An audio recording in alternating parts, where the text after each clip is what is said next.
Some tides wash away footprints, others bring things back that should have stayed lost. I took the job at Salt Haven Lighthouse because it seemed like the perfect escape. After my divorce, the idea of living alone, surrounded by nothing but wind and water, was oddly comforting. The lighthouse sat on a narrow spit of jagged rocks, accessible only by a thin, winding causeway at low tide. At high tide, I was truly stranded, just me and the endless, whispering ocean. At first, I loved it. I'd wake to the sunrise filtering through salt-streaked glass, the air always crisp and cold. I kept busy with the routines, winding the old beacon, checking the weather equipment, logging cargo ships as they passed on the horizon.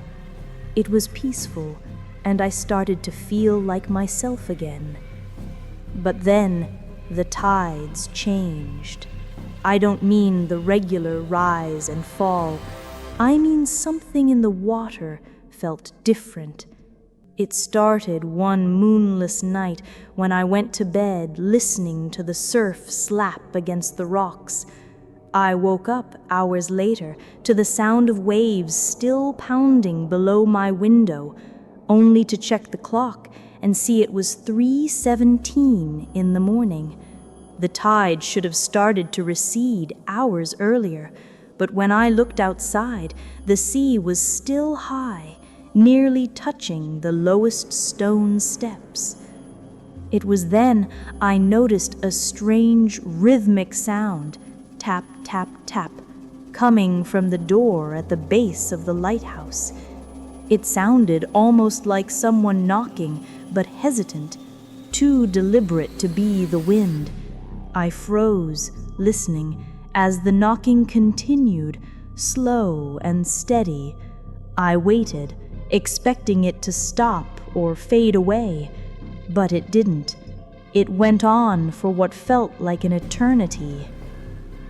When morning finally came and the tide slipped back, I convinced myself it was the old structure settling, or maybe a piece of driftwood banging in the current.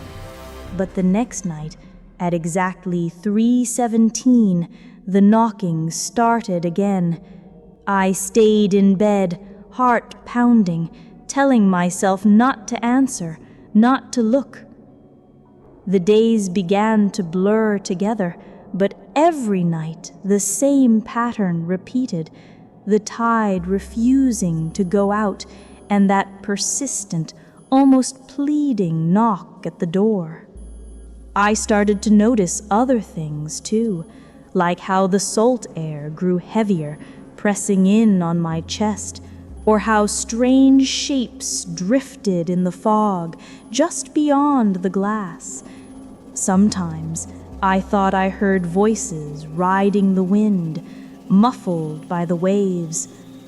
One night, desperate for answers, I finally worked up the nerve to go down and see for myself.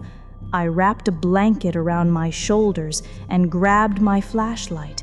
The stone steps were slick with brine, and the cold seemed to soak into my bones. As I crept toward the heavy oak door, the knocking grew louder, more frantic. I stood inches away, my hand trembling on the latch. I wanted to call out, to ask who was there, but my voice caught in my throat. Instead, I pressed my ear to the wood.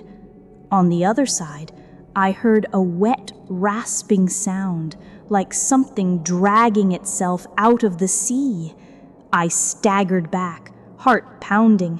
The knocking stopped, replaced by the slow, scraping sound of something climbing up the slick stone steps outside.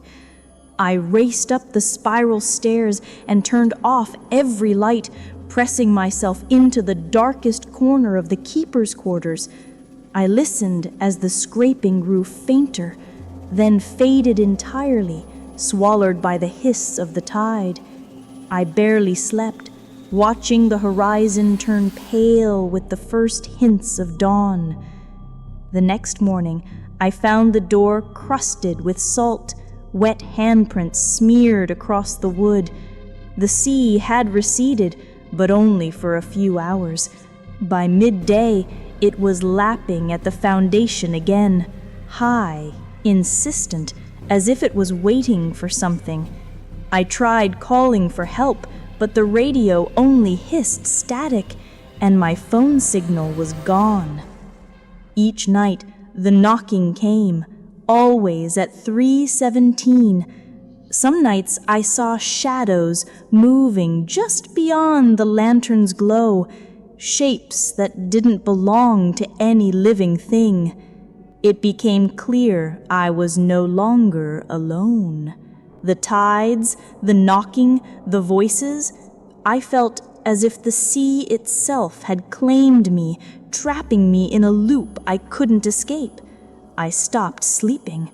I barricaded the door, but nothing kept out the sound of those desperate knocks or the slithering, climbing thing that visited every night. I don't know how long I've been here now.